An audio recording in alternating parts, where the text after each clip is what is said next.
merenungkan firman Tuhan yang saya ambil di dalam kitab Galatia pasal 5 ayat 22 sampai 23. Saya akan membacakannya. Tetapi buah roh ialah kasih, sukacita, damai sejahtera, kesabaran, kemurahan, kebaikan, kesetiaan, kelemah lembutan, penguasaan diri. Tidak ada hukum yang menentang hal-hal itu. Demikian firman Tuhan. Berbahagialah kita yang suka membaca, merenungkan akan firman Tuhan ini siang dan malam. Saya memberikan tema hari ini, panggilan menuju hidup yang berbuah. Panggilan menuju hidup yang berbuah. Ya. Semua orang ingin sukses, pasti ya. Dan ingin berhasil di dalam hidupnya. Dan seringkali kita menilai orang yang berhasil itu dari hasil yang dia dapatkan, dari kegiatannya yang banyak. Maka kita suka mencap orang, wih dia hebat, dia berhasil karena dia sudah dapatkan banyak hal yang dia inginkan. Dia sudah dapatkan kekayaannya, pangkatnya, jabatannya, atau dia sudah dapatkan keluarga impiannya.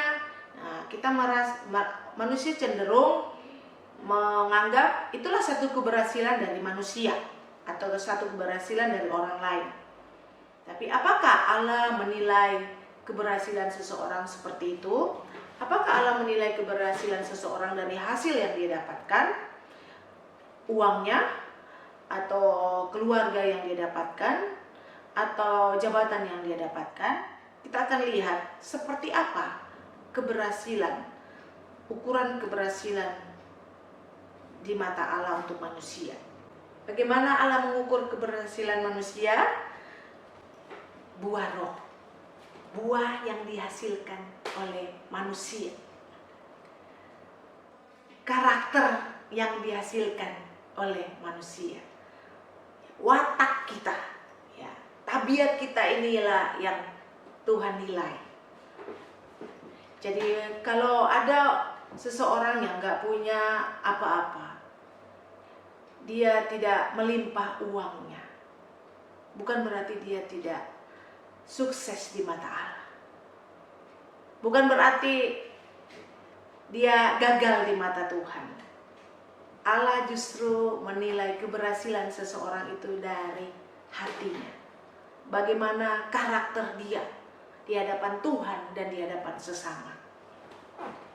Buah roh ini salah satu tuntutan Allah supaya orang-orang percaya melakukannya atau melakukan ini dalam kehidupan kita setiap hari, yaitu kasih. Kasih ini harus ada di dalam kehidupan kita, karena Tuhan bukan cuma menuntut, tapi Tuhan sudah buktikan dalam kehidupannya, yaitu dia sudah turun ke dunia ini dan berkorban untuk manusia karena kasihnya yang begitu besar terhadap manusia.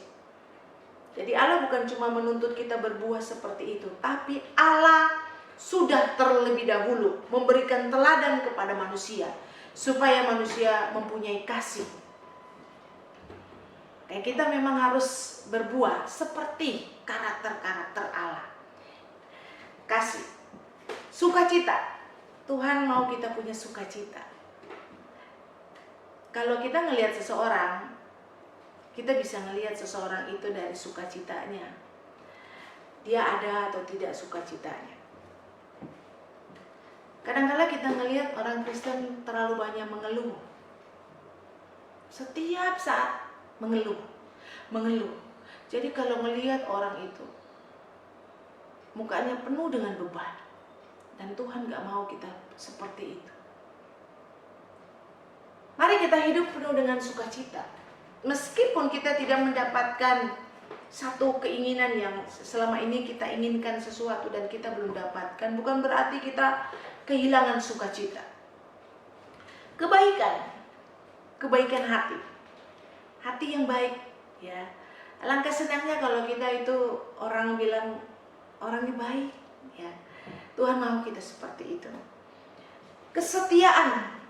Apakah kita punya kesetiaan terhadap Tuhan dan punya kesetiaan terhadap manusia.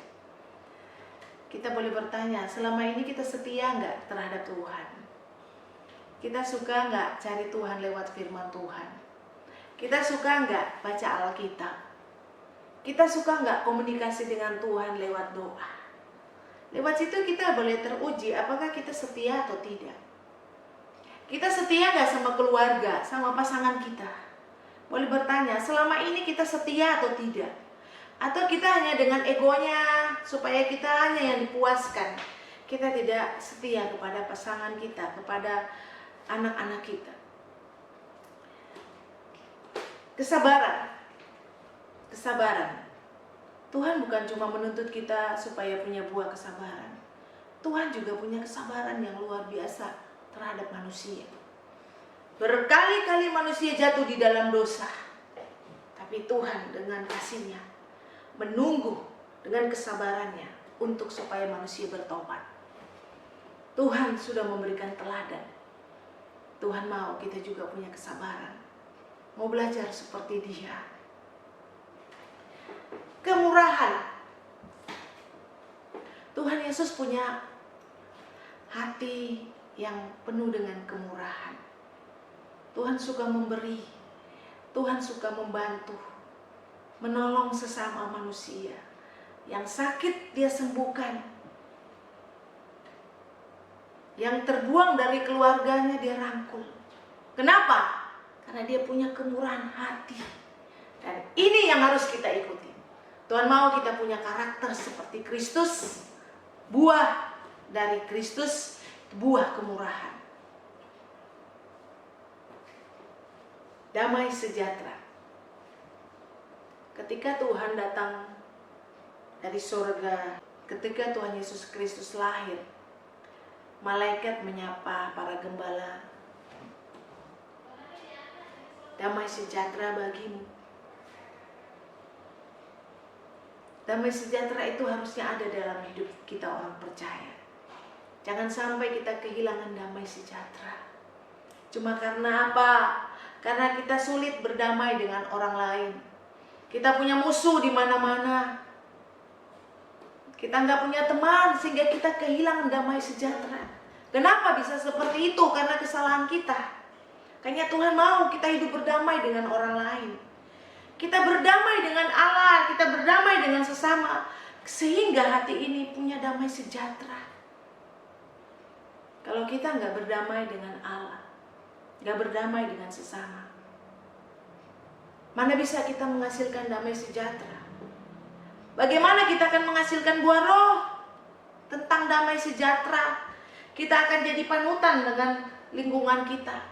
Kita akan dilihat orang kita penuh damai sejahtera kalau kita sendiri tidak berdamai dengan orang lain. Mari kita berdamai dengan Allah dan dengan sesama. Terkadang kita marah sama Tuhan, kita menyalahkan Tuhan, dan kita jauh dari Tuhan. Kalau sudah seperti itu, terlalu gampang kita marahan dengan orang lain. Karena dengan Allah saja kita nggak taat, dengan Allah saja kita musuhin, apalagi dengan sesama. Biarlah damai sejahtera Allah hadir dalam hidup kita, dan kita pancarkan di lingkungan kita, tetangga kita, keluarga kita, sehingga orang melihat kemuliaan Allah di dalam hidup kita. Penguasaan diri. Penguasaan diri ini luar biasa. Ya. Seringkali kita terlalu banyak keinginan. Mau beli ini, beli itu, ya. Banyak sekali keinginan yang ada di dalam benak kita. Pertanyaannya, sudah ada nggak itu di rumah? Kalau sudah ada, kenapa kita mau beli lagi? Penguasaan diri. Seringkali kita juga tidak kuasai diri karena kita gak sabar. Ya, kalau sudah tidak kuasai diri, seringkali tangan ini gak sabar lagi untuk memukul. Mari Tuhan ingatkan, Tuhan datang ke dunia ini dengan penguasaan diri yang luar biasa. Dia berhadapan dengan orang-orang Farisi yang membencinya, orang-orang Farisi yang menolaknya. Tapi Tuhan selalu berkata dengan lembut hati terhadap mereka. Tuhan berhadapan dengan murid-muridnya yang pengkhianat, berhadapan dengan muridnya yang tidak percaya, berhadapan dengan muridnya yang terlalu banyak tingkah. Tapi Tuhan begitu sabar menunggu pertobatan mereka. Tuhan juga mau kita seperti itu, punya penguasaan diri. Apa kelemahan di dalam hidup kita? Cepat marah, cepat emosi, cepat tersinggung. Sekarang kita kontrol hal itu. Kalau kita bisa mengontrolnya, berarti kita punya penguasaan diri. Ketika kita di jalanan dan orang senggol dan mobil kita tidak apa-apa, kita tidak perlu marah. Toh kita tidak kehilangan apa-apa. Tapi kalau orang yang tidak bisa menguasai diri, baru disenggol telinga dari mobilnya, kaca spionnya, amarah kita sudah meledak-meledak. Tuhan gak seperti itu. Tuhan kita Yesus Kristus tidak seperti itu. Tuhan begitu lemah lembut. Kelemah lembutan, buah roh yang terakhir, teladan daripada Tuhan Yesus Kristus. Kelemah lembutan bukan berarti lemah gemulai. Tapi ketika kita berbicara dengan orang lain, kata-kata kita membangun, bukan menyakiti. Ketika kita berkomunikasi dengan sesama, kita tidak menghina dia, sehingga orang lain seringkali tersakiti karena kata-kata kita. Ada orang membunuh karena dia sakit hati, cuma karena dihina. Jadi kita jangan sampai kita menyakiti sesama lewat kata-kata kita. Kelemah lembutan. Tuhan begitu lemah lembut terhadap sesama manusia. Tuhan tidak pernah kasar terhadap manusia. Tuhan selalu menunggu dengan sabarnya bagaimana kita datang kepada Dia. Ini yang Tuhan inginkan, kita berbuat seperti karakter-karakter Allah. Tuhan mau kita seperti itu. Inilah keberhasilan kalau kita bisa melakukan ini. Allah akan mengangkat jempol kepada kita. Keberhasilan itu akan kita dapatkan kalau kita bisa menghasilkan buah roh seperti karakter Allah. Buah yang baik, buah yang berkenan di hadapan Tuhan. Kita akan melihat dalam Yohanes 15 ayat 4-5 bagaimana ajaran Tuhan Yesus di dalam satu perumpamaan, bagaimana caranya supaya manusia dapat berbuat dengan baik. Ya, bagaimana caranya supaya manusia dapat berbuat dengan baik? Dalam satu perumpamaan, ya, Tuhan berbicara kepada murid-muridnya satu perumpamaan tentang pohon anggur, karena memang di Israel itu terkenal dengan tanaman ini. Tinggallah di dalam aku dan aku di dalam kamu, sama seperti ranting tidak dapat berbuah dari dirinya sendiri kalau ia tidak tinggal pada pokok anggur. Demikian juga kamu tidak berbuah jikalau kamu tidak tinggal di dalam aku. Akulah pokok anggur dan kamulah ranting-rantingnya. Barang siapa tinggal di dalam aku dan aku di dalam dia, ia berbuah banyak. Sebab di luar aku kamu tidak dapat berbuat apa-apa. Di luar aku, di luar Kristus, Tuhan katakan kita tidak dapat berbuat apa-apa. Siapa yang dimaksud dengan anggur, pokok anggur? Tuhan kita sendiri, yaitu Tuhan Yesus Kristus. Dan siapa ranting-rantingnya? Ranting-rantingnya adalah orang percaya. Ya. Bagaimana supaya ranting dapat mengeluarkan buah yang baik? Bagaimana supaya ranting-ranting atau kita ini dapat menghasilkan buah yang baik? Tuhan mengatakan di ayat yang ketiga, Yohanes 15 ayat yang ketiga, tinggallah di dalam aku. Tinggal di dalam Kristus, Kristus di dalam kita, baru kita bisa berbuah. Makanya Tuhan katakan, akulah pokok anggur. Akulah, di luar aku, di luar Kristus, kita tidak dapat menghasilkan buah yang baik. Tuhan bilang, akulah satu-satunya pokok anggur yang baik itu. Tuhan mau menggambarkan kepada kita, di luar Kristus kita tidak dapat berbuah dengan baik. Di luar Kristus, karakter kita tidak akan sesuai dengan seperti yang Tuhan mau. Yohanes 8 ayat 37, ketika Tuhan Yesus berbicara dengan orang Farisi. Orang Farisi begitu bangganya, mereka bilang bahwa mereka adalah keturunan Abraham. Mereka adalah orang-orang yang suka membaca Alkitab. Tapi Tuhan katakan apa? Firman-Ku tidak beroleh tempat di dalam kamu. Karena Kristus tidak diam di dalam kamu. Makanya gak heran orang Farisi hidup hanya membaca Alkitab, tapi tidak melakukan apa yang Tuhan mau dalam hidup mereka. Mereka hanya membaca Alkitab, tapi mereka tidak berbuah dalam kehidupannya. Karena Kristus tidak tinggal di dalam hidup mereka. Jadi, Kristus kalau tidak tinggal di dalam hidup kita, kalau kita tidak sungguh-sungguh mengasihi Tuhan, tidak sungguh-sungguh percaya kepada Dia, kita akan sulit untuk berbuah seperti yang Tuhan kehendaki.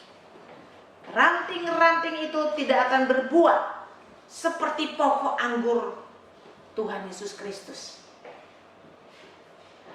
Tuhan menekankan, akulah pokok anggur, akulah hidup. Di luar aku tidak ada kehidupan.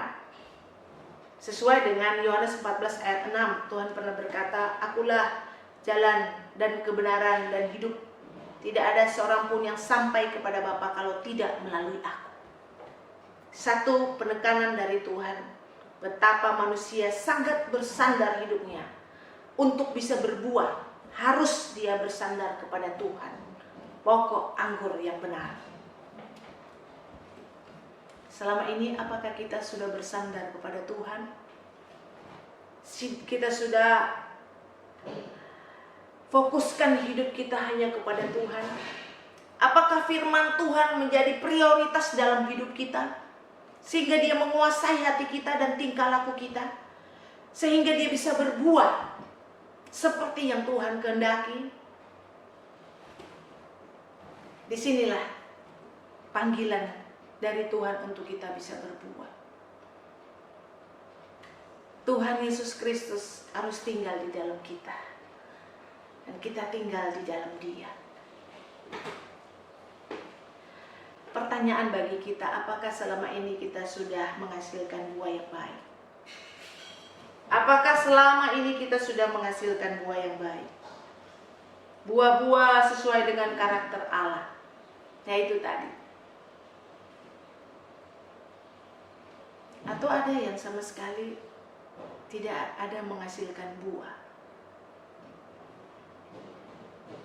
Kalaupun berbuah, buah itu hanya busuk dan tidak menjadi berkat, tidak bisa dimakan. Apa akibat bila tidak berbuah? Yohanes 15 menulis bahwa ranting-ranting yang tidak berbuah dipotong, dibuang, dan dibakar. Jadi kalau orang Kristen tidak berbuah, kita akan dicampakkan oleh Tuhan. Karena kita tidak menghasilkan buah-buah yang seperti Tuhan mau. Kita gagal di mata Tuhan. Ukuran keberhasilan Allah adalah buah-buah pertobatan itu. Kalaupun kita banyak uang, kalaupun kita punya satu keluarga yang sepertinya orang melihat hebat, tapi kalau kita tidak punya buah-buah roh, kita gagal di mata Tuhan. Kita sesungguhnya tidak berhasil di hadapan Tuhan. Kita tidak sukses hidupnya karena kita belum menghasilkan buah seperti yang Tuhan mau. Untuk itu Tuhan mau hasilkanlah buah pertobatan. Kita sebagai orang percaya, mari hari ini kita sandarkan hidup kita kepada Tuhan. Maka kita akan menjadi orang yang berbuah. Berbuah sesuai dengan kehidupan Kristiani. Kita akan jadi berkat bagi banyak orang. Kalau kita banyak buah, dan buah kita itu siap untuk dimakan, kita akan jadi berkat. Kita akan menjadi berkat jadi kepada banyak orang. Tuhan Yesus memberkati. Terima kasih Tuhan, Engkau ingatkan kami untuk berbuah dalam hidup kami. Dan salah satu syarat untuk bisa berbuah, kami harus berpaut kepada Engkau. Kami harus hidup di dalam Engkau. Kristus hidup di dalam kami hidup di dalam Kristus. Tuhan, terima kasih. Ingatkan kami terus dalam kehidupan ini, supaya kami sungguh-sungguh hidup berbuah sesuai dengan karakter Allah. Terima kasih untuk firman-Mu.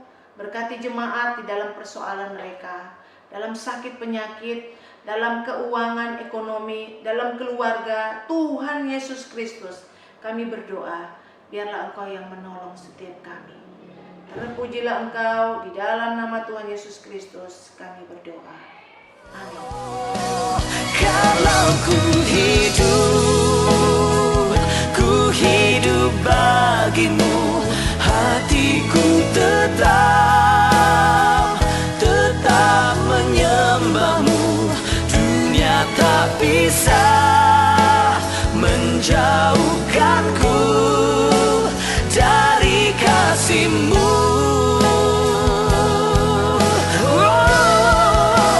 Selama ku hidup bagimu, mataku tetap memandangmu. Dunia tak bisa